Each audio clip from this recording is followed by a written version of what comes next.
very well. Yeah, Joe, and your point about the similarities between Mike Bloomberg and Mitt Romney, both data guys, that's how they made so much money in their former professions in business, gathering data and employing data in terms of a direction. But data stops at the door of character and conscience.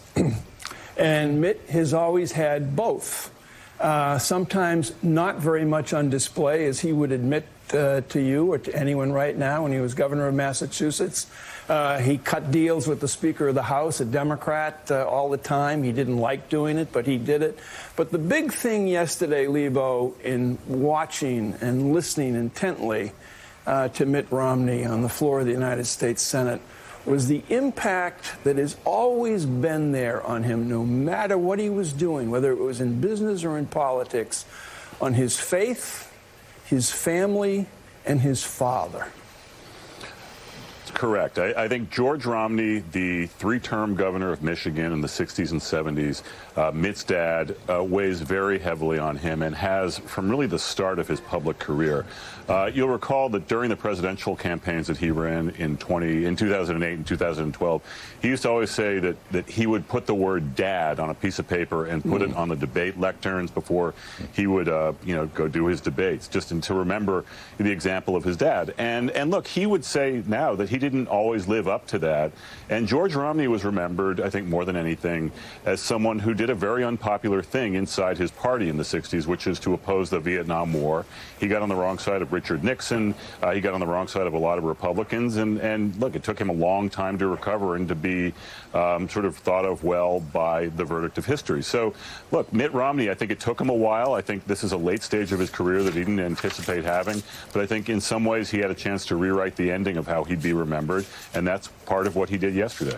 So, Susan, it obviously was an extraordinary act of political courage, given the climate we're in. But I think it's worth stopping and thinking about why that is an act of courage, that the frame has so shifted that based on all that evidence we saw in the House trial and everything else we heard, the arguments made by the House managers, that all those other Republican senators could turn away and say no. That was not an impeachable offense.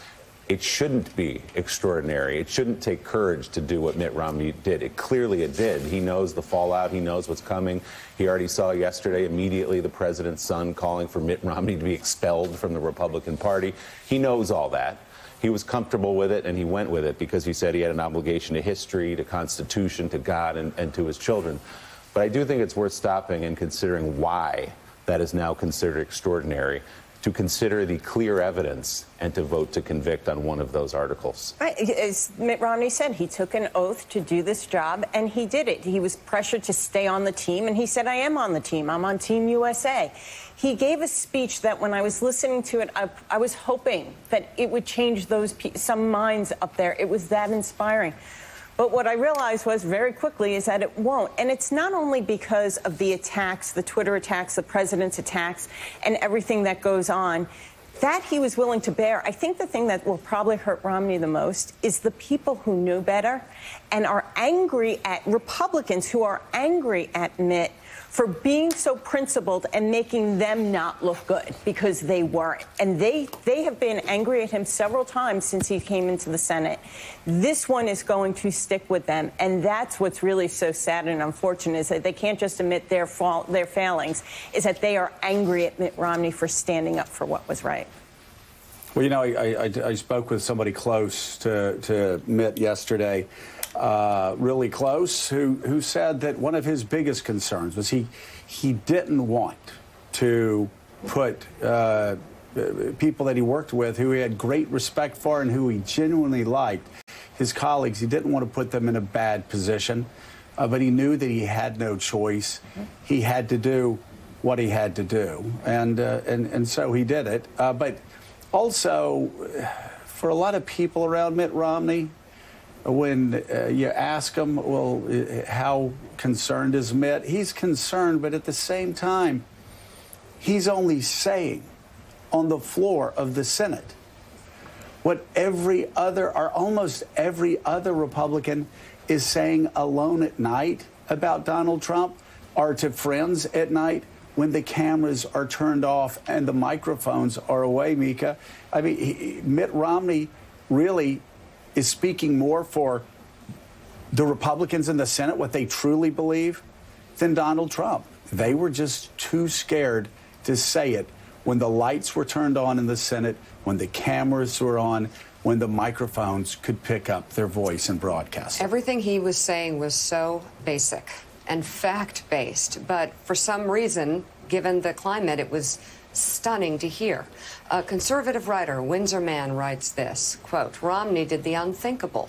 He told the truth about a man who never tells it on purpose. At the 2016 Republican National Convention, Ted Cruz implored Republicans to vote their conscience. That is what Romney did, and what has made him a heretic in his party. Romney voted to convict the president. His fellow Republicans voted to convict themselves. And Joe mentioned Pete Wehner. He writes for The Atlantic, quote this also needs to be said. Romney's views are not all that rare among his Republican colleagues who know in their hearts that what Trump did was inexcusable and indefensible. The crossing of a once unthinkable moral and ethical red line.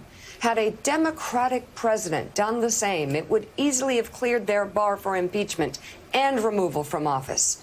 What is rare, however, is Romney's courage. He acted honorably, and he acted alone. Willie. So, Robert Gibbs, you guys obviously ran very hard. The Obama campaign ran very hard against Mitt Romney in 2012. A lot of progressives yesterday suddenly found their affection and respect for Mitt Romney. Right. What was your reaction, though, as you listened to that speech? Well, I think you're really struck, and Mark's reporting talks about this, you're really struck by how much he clearly struggled with this. You're profoundly struck by how he is guided by his faith and how he spoke about that. And you can both see and hear the emotion in delivering this speech and understanding the gravity of what he's doing. It was a remarkable moment in a political trial that has not had that many remarkable moments. This played out very quickly. It was done with the speed that nobody thought would happen. And there at the end, it didn't change the outcome, but it absolutely changed the tone, the tenor of what the Senate left us with. And we're really struck by who Mitt Romney became yesterday. All right, Robert Gibbs, Mark Leibovich, thank you both for being on the show this morning. What an incredible news day.